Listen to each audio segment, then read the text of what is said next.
Eu estava sentada na mesa da cozinha, tomando meu café da manhã, quando meu filho Eduardo entrou pela porta com uma cara que eu nunca tinha visto antes. Ele jogou um papel na minha frente com tanta força que derrubou minha xícara, e o café quente escorreu pela toalha que eu mesma tinha bordado anos atrás. Eu olhei para ele sem entender, e foi aí que ele abriu a boca e gritou as palavras que eu nunca vou esquecer. Acabou a mamata de morar de graça, minha velha. Essa casa é grande demais e você é um gasto desnecessário. Ou você paga o aluguel para morar aqui, ou vai para o meio da rua. Eu senti meu coração apertar dentro do peito, minhas mãos começaram a tremer, e eu olhei para o papel molhado de café. Era um contrato de aluguel. Meu próprio filho estava me cobrando para morar na casa que eu mesma construí com o suor do meu trabalho. Ele continuou gritando, dizendo que eu cheirava a pão velho, que eu desvalorizava o imóvel, que a presença de uma velha como eu espantava possíveis compradores. Eu não consegui falar nada, só consegui olhar para ele e pensar, como eu criei um monstro desses? Antes de eu continuar te contando o que aconteceu depois, eu preciso fazer uma pergunta para você que está me ouvindo agora. Você já passou pela dor de ser desvalorizada por alguém que você amou e sacrificou tudo? Já sentiu o peso da ingratidão de um filho que esqueceu de onde veio? Se a resposta é sim, então você vai entender cada palavra que eu vou dizer aqui. E se você ainda não deu aquele like no vídeo, eu peço por favor que você aperte esse botão agora, se inscreva no canal e ative o sininho, porque essa história vai te mostrar que a justiça, mesmo demorando, sempre chega para quem merece. Aqui no canal, a gente não conta histórias de coitadinhas. A gente conta histórias de mulheres que se levantaram e recuperaram a dignidade. E eu sou uma delas. Meu nome é Cleusa. Eu tenho 67 anos. E durante 40 anos da minha vida, eu acordei todos os dias às 3 da manhã para trabalhar na minha padaria. Não era uma padaria chique, dessas de shopping. Era uma padaria simples de bairro, mas era minha. Eu enfrentava o calor do forno, o peso dos sacos de farinha de 25 quilos, a farinha que entrava nos meus pulmões e fazia eu tossir a noite inteira. Eu amassava a massa até minhas mãos ficarem inchadas, eu assava pães, sonhos, broas, tudo o que você imaginar. E com o dinheiro que eu juntava ali, centavo por centavo, eu construí esse sobrado de 3 quartos onde a gente morava. Eu paguei cada tijolo, cada saco de cimento, cada metro de piso. Foram 12 anos economizando cada moeda para levantar essa casa. E tudo isso eu fiz sozinha, porque o pai do Eduardo saiu de casa quando o menino tinha 5 anos e nunca mais voltou. Eu não vou ficar aqui chorando por homem que não presta, isso não vem ao caso. O que importa é que eu criei meu filho com a força dos meus próprios braços. Eduardo sempre foi um menino difícil. Desde pequeno, ele queria as coisas de marca, tênis importado, roupa de grife, essas coisas que eu não podia dar. Ele estudou em escola pública a vida inteira, e eu fazia o possível para ele ter material bom, lanche decente, essas coisas que uma mãe faz. Quando ele terminou o ensino médio, eu perguntei se ele queria fazer faculdade, e ele virou para mim e disse que não, que faculdade era para otário, que ele ia ganhar dinheiro do jeito dele. Eu deixei, porque eu sempre respeitei as escolhas dele. Ele começou a se meter em negócios, essas coisas de revender produto, de investimento, de promessa de ficar rico rápido. E eu, como mãe boba que sempre fui, ajudei.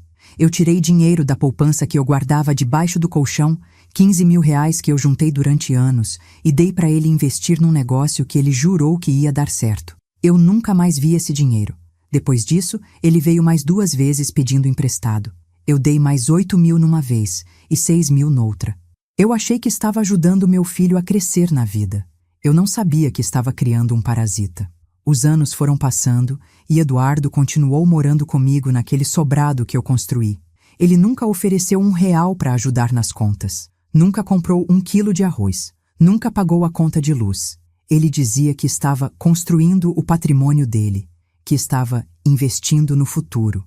Mas eu via a verdade. Eu via ele saindo de casa de terno caro, com relógio brilhando no pulso, dirigindo um carro que eu sabia que estava financiado. Ele postava foto em restaurante chique nas redes sociais, fingia uma vida que ele não tinha, e quando chegava em casa, mal olhava na minha cara.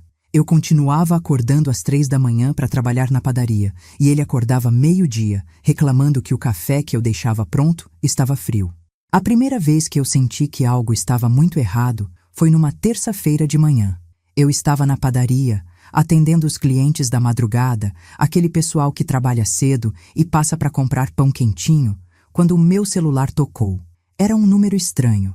Eu atendi, e do outro lado uma voz grossa de homem perguntou: "A senhora é mãe do Eduardo?" Meu coração gelou.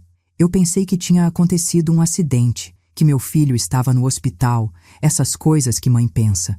Eu respondi que sim, e o homem disse: "Então a senhora avisa para esse caloteiro que se ele não pagar os 12.000 que ele deve até sexta-feira, eu vou na casa dele buscar. E quando eu for buscar, não vai ser só o dinheiro não." Ele desligou na minha cara. Eu fiquei parada ali, com o telefone na mão, tremendo. 12.000. Meu filho devia 12.000 para um agiota. Quando eu cheguei em casa naquela noite, Eduardo estava na sala, mexendo no celular.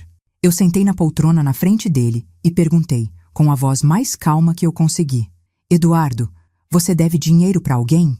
Ele nem levantou os olhos do celular. "Todo mundo deve dinheiro para alguém, mãe. Isso é coisa de adulto. Você não entenderia." Eu senti a raiva subir, mas engoli. Eu perguntei de novo: "Você deve 12.000? Dessa vez ele olhou para mim e o olhar dele era de desprezo puro. "Quem te ligou? Foi aquele idiota do Marcão? Não se mete na minha vida, mãe. Eu resolvo meus problemas." Eu falei que aquele homem tinha ameaçado ele, e Eduardo deu risada. Deu risada na minha cara e disse: "Relaxa, velha, eu tenho um plano. Sempre tenho um plano." Mas eu vi o nervosismo nos olhos dele. Eu vi que ele estava mentindo. As ligações de cobrança começaram a chegar direto. De manhã, de tarde, de noite, toda hora o telefone fixo de casa tocava. E quando eu atendia, sempre era alguém procurando o Eduardo. "Ele não está", eu dizia, e do outro lado vinham palavrões, xingamentos, ameaças. Teve um dia que tocaram a campainha às 7 da noite, e quando eu abri a porta, tinha 2 homens enormes parados ali. "Cadê o Eduardo?" um deles perguntou. Eu disse que ele não estava, e o homem encostou a mão na porta, impedindo que eu fechasse. "Então você avisa para ele que a gente não vai ficar esperando para sempre. Ou ele paga, ou a gente toma o que é nosso." Eu perguntei o que eles queriam dizer com isso, e o outro homem apontou para o sobrado e disse: "Essa casa aqui, por exemplo, vale uma boa grana, não vale?" Eu senti minhas pernas fraquejarem. Eu fechei a porta tremendo e encostei nela, respirando fundo.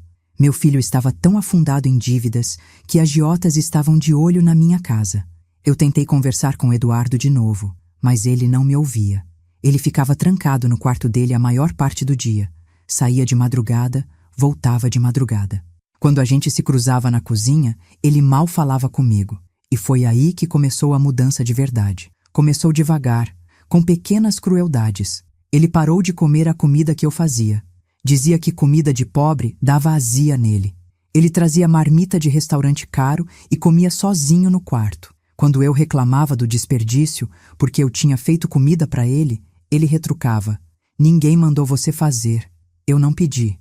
Teve uma noite que eu esqueci a luz da cozinha acesa. Eu tinha voltado cansada da padaria, tomei banho e dormi. No dia seguinte, Eduardo desceu berrando: "Você sabe quanto custa a luz nessa casa? Você acha que dinheiro nasce em árvore?" Eu olhei para ele sem acreditar. Eu, que pagava todas as contas daquela casa sozinha, estava sendo cobrada por uma luz esquecida. Eu respirei fundo e falei: "Eduardo, quem paga a conta de luz aqui sou eu. Sempre fui eu." Ele deu um sorriso torto e respondeu: "Pois é, mãe, mas isso vai mudar em breve." As coisas pioraram rápido depois disso. Eduardo começou a trazer gente estranha para dentro de casa. Homens de terno, com pasta executiva, que olhavam para o sobrado como se estivessem avaliando cada centímetro. Eu perguntava quem eram aquelas pessoas, e Eduardo respondia: "São sócios meus, não se mete." Mas eu via os olhares deles. Eles mediam as paredes com aquelas trenas a laser, tiravam foto dos cômodos, anotavam coisas em cadernetas. Eu comecei a desconfiar que meu filho estava tramando algo. Foi numa quinta-feira que eu descobri a primeira verdade. Eu estava varrendo o quarto dele, porque Eduardo tinha saído e deixado uma bagunça danada, quando eu vi um envelope embaixo da cama. Eu não sou de mexer nas coisas dos outros, mas alguma coisa dentro de mim disse para eu olhar. Eu peguei o envelope e abri. Eram documentos, contratos, propostas de venda de imóvel. O endereço era o da minha casa. Meu filho estava tentando vender a casa por R$ 350 mil sem eu saber. Tinha até a assinatura dele falsificada como se ele fosse o dono. Eu senti o chão sumir debaixo dos meus pés. Eu sentei na cama dele, com aqueles papéis na mão, e chorei. Chorei de raiva, de tristeza, de decepção. Como um filho podia chegar a esse ponto? Quando Eduardo chegou em casa naquela noite, eu estava esperando ele na sala, com os documentos em cima da mesa de centro. Ele entrou, viu os papéis e a cara dele ficou vermelha. "Você mexeu nas minhas coisas?" ele gritou. Eu levantei, olhei nos olhos dele e falei com uma calma que eu não sabia que eu tinha. "Você está tentando vender a minha casa pelas minhas costas." Ele riu. Ele teve a cara de pau de rir na minha cara e dizer: "Sua casa? Você acha mesmo que essa casa é sua? Quem mora aqui sou eu. Quem cuida disso aqui sou eu. Você é só uma velha que fica atrapalhando." Eu senti vontade de bater nele. Eu, que nunca bati no meu filho, senti vontade de acertar um tapa naquela cara de arrogante. Mas eu não fiz nada. Eu só peguei os papéis, guardei e falei: "Eu vou te dar uma chance de parar com isso. Uma única chance." Ele cruzou os braços e perguntou: "Ou o quê? Você vai me expulsar? Você não tem coragem, mãe. Você nunca teve." Ele estava certo. Naquele momento eu não tinha coragem. Mas alguma coisa mudou dentro de mim naquela noite. Alguma coisa se quebrou. Porque eu percebi que o meu filho não era mais o menino que eu criei. Ele era um estranho perigoso morando dentro da minha casa. Os dias seguintes foram horríveis. Eduardo parou de falar comigo completamente. Ele entrava e saía como se eu fosse invisível. E foi aí que aconteceu o pior. Foi numa tarde de sábado. Eu estava na padaria fechando o caixa quando a carteira do correio passou e entregou uma correspondência registrada. Era para Eduardo. Eu assinei e levei a carta para casa. Quando eu cheguei, ele estava lá e eu entreguei para ele. Ele abriu, leu e a cara dele ficou branca. Branca mesmo, como se tivesse visto um fantasma. Eu perguntei o que era e ele gritou: "Não é da sua conta!" Ele rasgou a carta em pedaços pequenos e jogou tudo no lixo. Mas eu vi o cabeçalho antes dele rasgar. Era uma notificação judicial. Pensão alimentícia. Ameaça de prisão. Meu filho tinha um filho. Meu filho era pai. E ele estava devendo pensão alimentícia. Eu esperei ele sair de casa, catei os pedaços da carta do lixo e juntei tudo na mesa da cozinha, como se fosse um quebra-cabeça. Levou quase 1 hora, mas eu consegui ler tudo. O nome da mãe era Beatriz. O nome do menino era Leonardo, 5 anos. A notificação dizia que Eduardo estava com 8 meses de pensão atrasada, totalizando R$ 9.600, e que se ele não pagasse em 30 dias, ele seria preso. Eu segurei aquele papel com as mãos tremendo. Eu tinha um neto. Um neto de 5 anos que eu nunca conheci. Eu não dormi naquela noite. Eu fiquei deitada na cama, olhando para o teto, tentando processar tudo. Meu filho tinha abandonado uma criança. Tinha uma mulher por aí criando um menino sozinha, e Eduardo fingia que nada daquilo existia. E o pior, ele estava me tratando como lixo, me ameaçando, tentando me roubar, enquanto ele próprio era um criminoso, um pai que abandona o filho. Eu senti nojo. Nojo mesmo, daquele tipo que dá vontade de vomitar.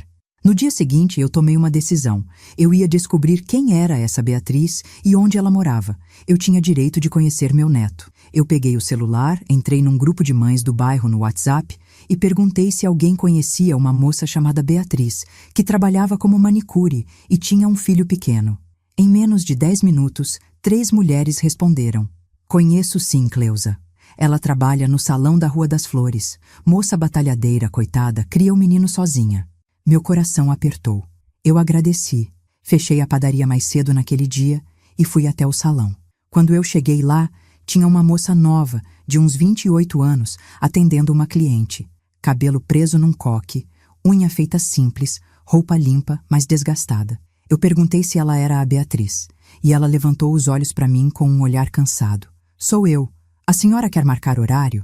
Eu respirei fundo e falei: "Eu sou Cleusa, mãe do Eduardo." A escova que ela estava segurando caiu no chão. Ela ficou pálida e eu vi o medo nos olhos dela. "Eu não vim te cobrar nada", eu disse rápido. "Eu nem sabia que você existia. Eu nem sabia que o Leonardo existia. Eu só quero conversar." A gente conversou naquela tarde. Beatriz me contou tudo. Ela tinha conhecido Eduardo há 7 anos, num bar. Ele se apresentou como investidor, pagou a conta, foi charmoso, essas coisas que o homem cafajeste faz. Eles namoraram por 1 ano e ela engravidou. Quando ela contou para ele, Eduardo ficou feliz no começo. Mas quando o Leonardo nasceu e foi diagnosticado com autismo leve aos 2 anos, Eduardo mudou. Ele começou a faltar nos finais de semana, a inventar desculpa. E um dia, ele simplesmente sumiu. Bloqueou o número dela, mudou de endereço, desapareceu. Beatriz entrou na justiça, conseguiu a pensão alimentícia, mas Eduardo nunca pagou 1 centavo. Ela criava o menino sozinha, trabalhando 10 horas por dia no salão, às vezes fazendo unha em casa de madrugada para conseguir pagar as terapias do Leonardo. Eu chorei. Chorei ali na frente dela, sem vergonha nenhuma. Eu pedi desculpa por tudo que meu filho tinha feito, e eu perguntei se eu podia conhecer meu neto. Beatriz hesitou. Ela tinha medo que eu fosse igual ao Eduardo. Mas eu olhei nos olhos dela e disse: eu passei a vida inteira trabalhando para dar dignidade para o meu filho e ele se tornou um monstro. Eu não vou deixar meu neto crescer sem saber que tem uma avó que se importa com ele. Ela aceitou. Eu conheci o Leonardo numa terça-feira à tarde. Beatriz me levou até a casa dela, um apartamento pequeno de 2 cômodos num prédio velho. O menino estava sentado no chão da sala, brincando com uns carrinhos, organizando eles em fileira por cor. Quando ele me viu, ele não olhou diretamente nos meus olhos, mas ele sorriu. Um sorriso pequeno, tímido, mas verdadeiro. Eu me ajoelhei no chão do lado dele e perguntei se eu podia brincar junto. Ele pegou um carrinho azul e colocou na minha mão. E naquele momento, eu senti um amor que eu não sentia há anos. Amor verdadeiro, puro, sem interesse. Aquele menino, com os olhinhos brilhando, mexendo nas mãozinhas de um jeito repetitivo que era só dele, era mais digno, mais humano, mais bondoso do que o meu próprio filho jamais foi. Eu passei a visitar o Leonardo toda semana. Eu levava pão quentinho da padaria, levava brinquedo, ajudava a Beatriz com as contas quando eu podia. E a cada visita, a minha raiva do Eduardo crescia. Como ele podia ter abandonado aquele menino? Como ele podia ter vergonha de um filho tão especial, tão puro? E como ele tinha coragem de me humilhar, de tentar me roubar, enquanto ele mesmo era um criminoso? Foi depois de uma dessas visitas que eu tomei a decisão final. Eu estava voltando para casa, no ônibus, olhando pela janela, quando eu pensei: eu vou acabar com ele. Eu vou mostrar para esse menino quem ele realmente é. E eu comecei a planejar. Primeiro, eu fui num cartório e tirei cópia autenticada de todos os documentos da casa. Escritura, matrícula do imóvel, tudo que provava que aquele sobrado era meu, só meu, pago com o meu suor. Depois, eu procurei um advogado. Eu não tinha dinheiro sobrando, mas eu tinha uma poupança secreta que eu escondi num banco diferente, uma poupança que o Eduardo não sabia que existia. Eram 23 mil reais que eu guardei ao longo dos anos, juntando moeda por moeda, escondendo do meu filho. Eu usei 5 mil desses reais para pagar a consulta do advogado e os custos iniciais do processo. O advogado, Dr. Marcelo, foi claro comigo. Ele disse: Dona Cleusa, a senhora tem 2 opções. A primeira é expulsar seu filho de casa. A segunda é fazer uma doação do imóvel para o seu neto, com cláusula de reversão, e assim garantir que o Eduardo nunca ponha as mãos nessa casa. Eu escolhi a segunda. Eu escolhi proteger o Leonardo, porque eu percebi que essa casa nunca foi para mim. Ela sempre foi para a família. E a minha família verdadeira era aquele menino de 5 anos que organizava carrinhos por cor. O Dr. Marcelo preparou tudo. Ele entrou em contato com a advogada da Beatriz, juntou as notificações de pensão atrasada, reuniu as provas de que Eduardo era um pai omisso. E ele preparou a documentação de doação com cláusula de reversão. A casa seria doada para o Leonardo, mas como ele era menor de idade, a Beatriz seria a tutora legal do imóvel até ele completar 18 anos. E mais, Eduardo seria notificado judicialmente que ele tinha 15 dias para desocupar o imóvel, porque ele estava morando irregularmente numa propriedade que agora pertencia ao filho que ele abandonou. Enquanto tudo isso estava sendo preparado nos bastidores, Eduardo continuou com as humilhações. Ele começou a trazer mais gente para avaliar a casa. Ele me tratava como se eu fosse uma empregada. Teve um dia que ele mandou eu limpar o quarto dele, e quando eu disse que não ia fazer isso, ele ameaçou: então você que se vire, porque daqui a pouco você não vai ter quarto nenhum para limpar. Eu fingi que estava com medo. Eu baixei a cabeça, mordi a língua e deixei ele pensar que tinha ganhado. E então chegou o dia. O dia que eu tinha esperado por semanas. Era uma sexta-feira de manhã. Eu estava na cozinha tomando café quando Eduardo desceu as escadas com 2 homens de terno. Ele estava sorrindo, aquele sorriso arrogante que me dava vontade de arrancar. Ele sentou na mesa, pegou um papel da pasta de um dos homens e jogou na minha frente. "Assina aqui", ele disse. Era um contrato de aluguel, R$ 500 por mês para eu morar num quarto da minha própria casa. Eu olhei para ele, olhei para os homens de terno e senti a raiva ferver. Mas eu não explodi. Eu só sorri. Um sorriso calmo, tranquilo, e falei: "Eduardo, antes de eu assinar qualquer coisa, eu preciso te contar uma coisa. Uma coisa que eu nunca tive coragem de te contar antes." Ele franziu a testa. "O que é agora, mãe? Mais um draminha?" Eu continuei sorrindo. Eu sei quem é o Leonardo. A cor sumiu do rosto dele. Os homens de terno se entreolharam, sem entender nada. Eduardo gaguejou. O que você está falando?" Eu me levantei, peguei minha bolsa e tirei de dentro dela uma foto. Uma foto que eu tinha tirado com o Leonardo na semana passada. A gente estava no parquinho, ele segurando um picolé, eu abraçada com ele. Eu coloquei a foto na frente do Eduardo e disse: "Esse é o meu neto. O filho que você abandonou porque você teve vergonha de um menino especial. O filho que você deixou para trás porque você é um covarde." Eduardo tentou pegar a foto, mas eu segurei. "Você sabia que ele é autista?" Eu perguntei. "Você sabia e mesmo assim abandonou. Você deixou uma mulher batalhadora criando esse menino sozinha, enquanto você fica aqui tentando me roubar, tentando vender a minha casa, fingindo ser um homem de sucesso. Mas você sabe o que você é de verdade, Eduardo. Você é um fracassado, um pai ausente, um ladrão e um covarde." Foi nesse momento que a campainha tocou. Eduardo olhou para a porta, olhou para mim e pela primeira vez na vida eu vi medo genuíno nos olhos dele. Ele sabia que alguma coisa estava errada. Ele sabia que eu não estava blefando. Eu me levantei devagar, guardei a foto na bolsa e fui até a porta. Quando eu abri, tinha 3 pessoas paradas ali. A Beatriz, segurando a mão do Leonardo, e um homem de terno escuro com uma pasta executiva debaixo do braço. "Bom dia, dona Cleusa", o homem disse. "Eu sou o oficial de justiça Roberto Silva. Vim fazer a entrega de uma notificação e executar uma ordem de despejo." Eu abri a porta completamente e deixei eles entrarem. O Leonardo olhou para mim e sorriu aquele sorriso pequenininho dele, e meu coração se encheu de força. Beatriz estava pálida, nervosa, mas eu segurei a mão dela e sussurrei: "Fica calma, está tudo certo." Quando eles entraram na sala, Eduardo se levantou num pulo, derrubando a cadeira.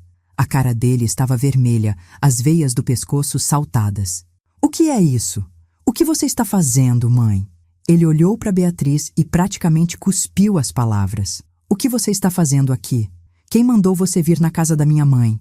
Beatriz deu um passo para trás, assustada, mas eu me coloquei na frente dela. "Ela está aqui porque eu chamei", eu disse, olhando bem nos olhos dele.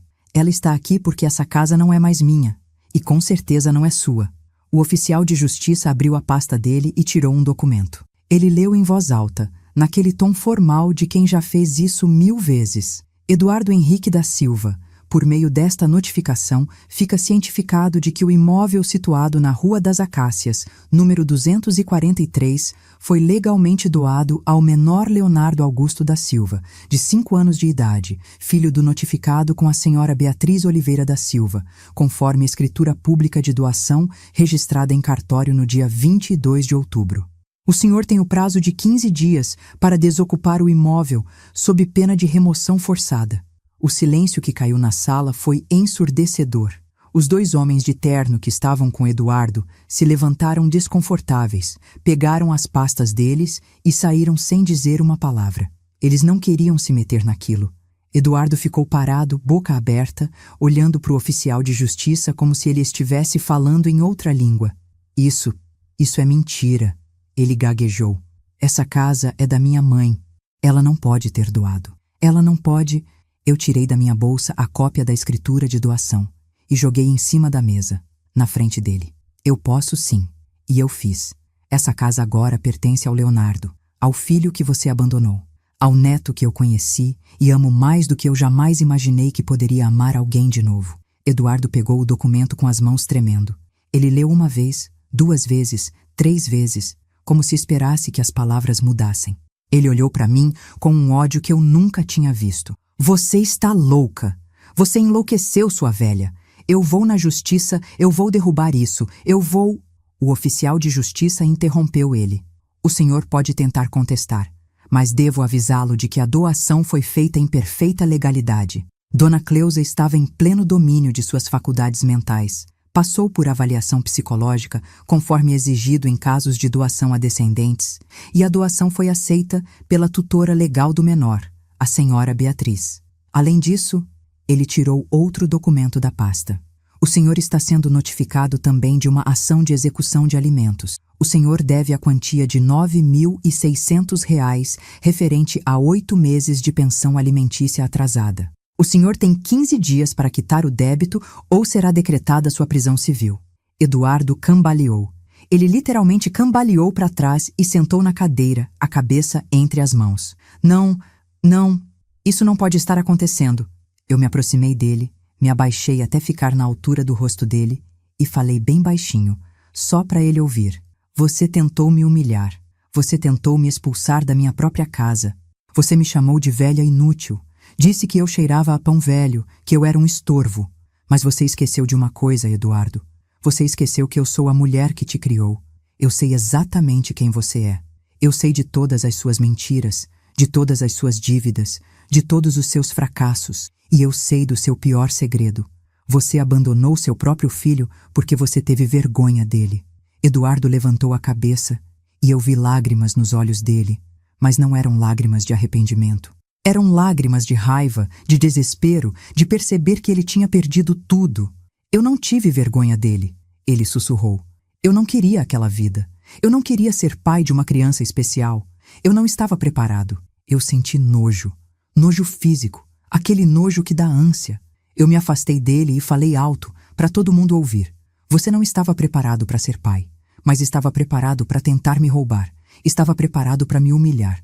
Estava preparado para falsificar documentos e tentar vender a minha casa pelas minhas costas. Você é um covarde, Eduardo. E covardes não merecem nada. Beatriz se aproximou, ainda segurando a mão do Leonardo. Ela olhou para o Eduardo e pela primeira vez desde que eu conheci ela, eu vi força naqueles olhos cansados. Você me deixou sozinha, ela disse, a voz tremendo, mas firme. Você me deixou sozinha criando nosso filho, passando necessidade, trabalhando 12 horas por dia para pagar as terapias dele. Você bloqueou meu número, sumiu, fingiu que a gente não existia. E agora você está aí, chorando, porque perdeu uma casa. Mas você sabe o que você perdeu de verdade? Você perdeu a chance de conhecer o menino mais incrível do mundo. Ela se abaixou e abraçou o Leonardo, que estava olhando para tudo com aqueles olhinhos curiosos. Você perdeu a chance de ver ele dando os primeiros passos, falando as primeiras palavras, sorrindo pela primeira vez. Você perdeu tudo o que importa porque você é vazio por dentro. Eduardo não respondeu. Ele ficou ali sentado, a cabeça baixa, os ombros caídos. O oficial de justiça entregou para ele as notificações oficiais, pediu a assinatura dele como prova de que foi notificado e saiu. Antes de ir embora, ele olhou para mim e disse: "A senhora fez a coisa certa, dona Cleusa. Esse menino vai ter um futuro melhor agora." Eu agradeci, e quando a porta fechou, eu me virei para o Eduardo e disse: "Você tem 15 dias para sair. Leve suas coisas, leve suas roupas caras, leve seus relógios falsos e vá embora, porque aqui você não mora mais." Nos dias seguintes, Eduardo tentou de tudo. Ele tentou me convencer de que ia mudar, que ia pagar a pensão, que ia ser um pai melhor. Ele chorou, ele implorou, ele prometeu mundos e fundos, mas eu não cedi. Eu tinha visto a verdadeira face dele, e eu sabia que nada daquilo era real. Era só desespero de quem perdeu tudo. Ele tentou entrar em contato com advogados para contestar a doação, mas todos disseram a mesma coisa. Não tinha o que fazer. A doação tinha sido feita legalmente. Eu estava em perfeitas condições mentais, e ele não tinha direito nenhum sobre o imóvel. No 10º dia, Eduardo fez a última tentativa. Ele chegou em casa bêbado, no meio da noite, batendo na porta e gritando: "Abre essa porta! Abre! Essa casa é minha! Eu cresci aqui! Você não pode fazer isso comigo! Eu não abri. Eu liguei para a polícia. Quando os policiais chegaram, Eduardo ainda estava lá, chutando a porta, berrando. Eles deram voz de prisão para ele por perturbação da ordem e desacato. Ele passou a noite na delegacia. No dia seguinte, quando ele foi solto, ele veio buscar as coisas dele. Ele não olhou na minha cara. Só encheu 2 malas com roupas e foi embora. Eu nunca mais vi ele depois disso. A notícia de que Eduardo devia pensão se espalhou rápido. Num bairro pequeno como o nosso, todo mundo fica sabendo de tudo. As pessoas que ele tinha enganado, fingindo ser um investidor de sucesso, começaram a cobrar. Ele devia dinheiro para metade do bairro. Teve gente que entrou na justiça. Teve gente que só cortou relação. Em 2 semanas, a vida de mentiras que ele construiu desmoronou completamente. O carro dele foi retomado pelo banco. O apartamento que ele alugou num bairro chique foi despejado porque ele não pagou 3 meses de aluguel.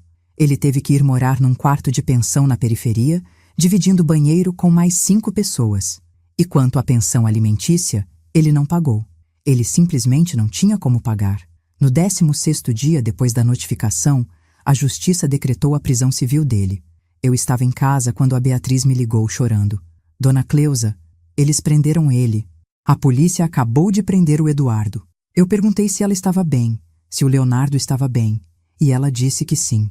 Ela não estava chorando de tristeza, ela estava chorando de alívio. Depois de 5 anos, Dona Cleusa, 5 anos ele me enrolando, fugindo, mentindo, e agora ele finalmente vai pagar pelo que fez. Eduardo ficou preso por 3 meses. Prisão civil por dívida de pensão alimentícia. Quando ele saiu, ele tentou entrar em contato comigo. Ele mandou mensagem. Ele ligou. Ele até apareceu na padaria uma vez. Eu não atendi. Eu bloqueei o número dele. E quando ele apareceu na padaria, eu pedi para ele sair. Você não é mais meu filho, eu disse, na frente de todo mundo. Meu filho morreu no dia que ele tentou me expulsar da minha própria casa. Você é um estranho para mim. Ele tentou argumentar, tentou dizer que tinha mudado, mas eu não quis ouvir. Eu virei as costas e continuei trabalhando. A vida mudou completamente depois disso. A Beatriz e o Leonardo se mudaram para o sobrado. No começo, Beatriz ficou meio sem jeito, achando que estava invadindo o meu espaço. Mas eu deixei claro para ela. Essa casa é do Leonardo. E enquanto ele for pequeno, é sua também. Vocês são minha família agora. A gente organizou tudo certinho.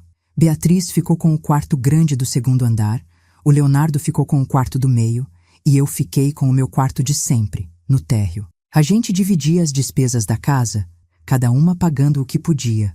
Beatriz continuou trabalhando como manicure, mas agora ela não precisava mais pagar aluguel, então sobrava dinheiro para comida, para terapia do Leonardo, para roupa nova. E o Leonardo? O Leonardo virou a luz da minha vida. Todo dia, quando eu voltava da padaria de tarde, ele estava lá na sala, me esperando. Ele corria até a porta, me abraçava nas pernas e perguntava: Vó, trouxe pão? Eu sempre trazia. Pão quentinho, broa de milho, às vezes um sonho de doce de leite, que era o favorito dele. A gente sentava na mesa da cozinha e eu via ele comer devagar, saboreando cada pedaço, organizando as migalhas em fileirinha antes de jogar fora. Ele tinha aquele jeito especial dele de fazer as coisas. E eu achava lindo. Cada maneirismo, cada repetição, cada sorriso tímido era uma bênção. Eu comecei a levar o Leonardo na padaria de manhã cedo, nos finais de semana. Ele adorava ver o pão crescendo no forno. Ele ficava sentado num banquinho, observando a massa subir, e quando o pão ficava pronto, ele batia palminhas. Vó, o pão tá feliz, ele dizia. E eu ria, porque para ele tudo tinha sentimento. O pão ficava feliz quando crescia, a massa ficava triste quando não dava certo, o forno ficava cansado no final do dia. Era a forma dele de ver o mundo, e eu aprendi a ver o mundo pelos olhos dele também. A Beatriz floresceu. Ela que vivia cansada, estressada, sempre preocupada, começou a sorrir mais. Ela arrumou um emprego melhor, num salão maior, onde pagavam mais. Ela fez amizades, começou a sair de vez em quando, e toda vez que ela saía, eu ficava com o Leonardo. A gente assistia desenho, a gente brincava de montar quebra-cabeça, a gente fazia biscoito juntos na cozinha. Eu nunca fui tão feliz na minha vida quanto eu era naqueles momentos simples, com aquele netinho especial que a vida me deu. Teve uma noite que eu nunca vou esquecer. Era aniversário do Leonardo, 6 anos. A Beatriz fez uma festinha pequena em casa, só com algumas crianças da terapia dele e as mães. Eu fiz o bolo, um bolo de chocolate com cobertura de brigadeiro que ficou lindo. Quando a gente cantou parabéns, o Leonardo soprou a velhinha e no meio da festa ele veio até mim, subiu no meu colo e falou bem baixinho: "Vó, eu te amo." Meu coração derreteu. Eu abracei ele tão forte, chorei tanto, que a Beatriz teve que vir me acalmar. "Eu também te amo, meu netinho," eu disse. "Eu te amo mais que tudo nesse mundo." E o Eduardo? Ele continuou tentando contato de vez em quando. Uma vez por mês, mais ou menos, ele mandava uma mensagem: "Mãe, me perdoa. Eu errei. Eu quero conhecer meu filho." Eu nunca respondi, porque eu sabia que ele não queria conhecer o filho. Ele queria se redimir, queria parecer uma pessoa melhor, queria limpar a consciência. Mas o Leonardo não era ferramenta de redenção para ninguém. Ele era uma criança que merecia ser amada incondicionalmente, não ser usado como moeda de troca para um pai que só apareceu quando perdeu tudo. Teve uma vez que o Eduardo apareceu na porta de casa. Foi num domingo de manhã. Eu estava fazendo café quando a campainha tocou. Quando eu abri a porta, ele estava lá, mais magro, com a roupa surrada, a barba por fazer. Ele parecia ter envelhecido 10 anos em 6 meses. "Mãe, por favor," ele disse. "Eu só quero conversar. Eu só quero ver meu filho." Eu olhei para ele e senti nada. Nem raiva, nem pena, nem tristeza. Nada. "Você não tem filho aqui," eu disse. "Você abriu mão desse direito quando abandonou ele. Agora vai embora."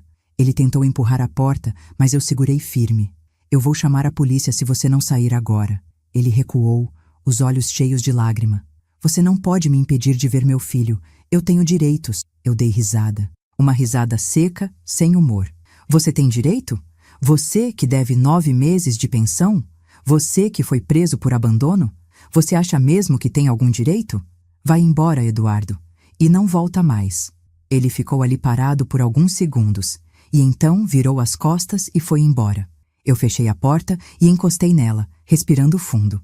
Beatriz apareceu na escada, preocupada. "Ele foi embora?" ela perguntou. Eu assenti. "E não volta mais." Depois daquele dia, Eduardo parou de tentar. Ele sumiu de vez. Eu ouvi dizer que ele arrumou um emprego de vendedor numa loja de eletrodomésticos, que estava morando sozinho num apartamento minúsculo, que não tinha mais carro, não tinha mais nada. E eu não senti pena, porque ele tinha feito tudo aquilo com ele mesmo. Ele tinha escolhido a ganância, a vaidade, a mentira, e agora ele estava colhendo o que plantou. Os anos foram passando. O Leonardo cresceu, ficou mais independente, começou a frequentar uma escola especial onde ele se desenvolveu muito. Ele aprendeu a ler, a escrever, a fazer contas. Ele ainda tinha as dificuldades dele, as crises de ansiedade, os momentos de sobrecarga sensorial, mas a Beatriz e eu estávamos sempre lá para ajudar. E ele era tão inteligente, tão criativo, tão amoroso. Ele desenhava os desenhos mais lindos, ele contava histórias mirabolantes, ele fazia a gente rir todos os dias. Eu continuei trabalhando na padaria, mas agora eu tinha uma razão diferente para acordar todo dia às 3 da manhã. Eu não estava mais trabalhando para sustentar um filho ingrato. Eu estava trabalhando para garantir o futuro do meu neto. Eu estava juntando dinheiro para quando ele fosse mais velho, para a faculdade, para terapias, para o que ele precisasse. E todo centavo que eu juntava, eu guardava pensando nele. A Beatriz virou mais que uma nora para mim. Ela virou minha filha de coração. A gente conversava sobre tudo, dividia as responsabilidades da casa, apoiava uma a outra nos dias difíceis. Ela me ensinou a fazer unha e eu ensinei ela a fazer pão. A gente tinha uma parceria, uma amizade, um respeito mútuo que eu nunca tive com o Eduardo. E eu percebi que família não é só sangue. Família é quem está do seu lado, quem te respeita, quem te valoriza. Teve um dia que a Beatriz chegou em casa com um sorriso enorme no rosto. Ela tinha conhecido um homem bom, trabalhador, que aceitava o Leonardo de verdade. Ele era viúvo, tinha 2 filhos já crescidos e trabalhava como mecânico. Eu conheci ele numa tarde, quando ele veio buscar a Beatriz para um passeio. Ele apertou minha mão com firmeza, olhou nos meus olhos e disse: A senhora criou uma mulher incrível, e o Leonardo é um menino especial. Eu vou cuidar bem dos dois. E ele cumpriu a promessa. Ele se tornou uma presença constante na casa, ajudava com o Leonardo, brincava com ele, tinha paciência nas crises. E o Leonardo gostava dele. Chamava ele de tio Carlinhos. Hoje, 4 anos depois de tudo que aconteceu, eu olho para minha vida e vejo que eu fiz a escolha certa. Eu poderia ter perdoado o Eduardo. Eu poderia ter dado mais uma chance para ele. Mas eu não fiz isso. E sabe por quê? Porque perdoar não significa aceitar desrespeito. Perdoar não significa deixar alguém te pisar de novo. Eu aprendi que a gente pode amar alguém e ainda assim escolher não ter essa pessoa na nossa vida. Eu amei o Eduardo. Eu amei o menino que ele foi. Mas eu não aceito o homem que ele se tornou. E quanto ao Leonardo, ele está com 10 anos agora. Um menino lindo, esperto, cheio de vida. Ele ainda pergunta sobre o pai de vez em quando. Vó, por que meu pai não vem me ver? E eu respondo com a verdade, adaptada para a idade dele. Porque seu pai ainda não aprendeu a ser um pai de verdade, meu amor. Mas você não precisa dele. Você tem eu, você tem sua mãe, você tem o tio Carlinhos, você tem um monte de gente que te ama de verdade. E ele aceita. Porque ele é amado, ele é valorizado, ele é visto. Eu ainda tenho a padaria, eu ainda acordo às 3 da manhã. Mas agora, quando eu volto para casa, eu não volto para um sobrado vazio, cheio de tensão e desamor. Eu volto para uma casa cheia de risadas, de abraços, de vida. Eu volto para o meu neto me esperando com um sorriso. Eu volto para Beatriz me contando sobre o dia dela. Eu volto para uma família de verdade. E o Eduardo? Ele continua por aí, na dele. Eu ouvi dizer que ele finalmente começou a pagar a pensão alimentícia, uns R$ 100 por mês, o mínimo que a justiça obrigou. Eu ouvi dizer que ele casou de novo, com uma mulher que não sabe de nada do passado dele. Eu ouvi dizer que ele continua fingindo ser o que não é. Mas isso não me importa mais. Ele não faz parte da minha vida. Ele não faz parte da vida do Leonardo. Ele é só um nome num documento. Nada mais. Eu aprendi nessa vida que a gente não deve lealdade a quem nos desrespeita, mesmo que essa pessoa seja nosso filho. Eu aprendi que dignidade não se negocia. Eu aprendi que, às vezes, a coisa mais amorosa que a gente pode fazer é dizer não. Não, você não vai me humilhar. Não, você não vai morar de graça na minha casa enquanto me trata como lixo. Não, você não vai ter acesso ao seu filho só porque agora te convém. Não. E hoje, quando eu olho para o Leonardo brincando no quintal da casa que eu construí, da casa que agora pertence a ele, eu sei que eu fiz a coisa certa. Eu protegi quem merecia ser protegido. Eu amei quem merecia ser amado. Eu honrei o suor de 40 anos de trabalho duro e dei esse patrimônio para quem realmente ia valorizar. Não para um filho ingrato que só queria dinheiro, mas para um neto especial que me ensinou o que é amor verdadeiro. Então, para você que está me ouvindo agora, para você que talvez esteja passando por algo parecido, eu quero dizer uma coisa.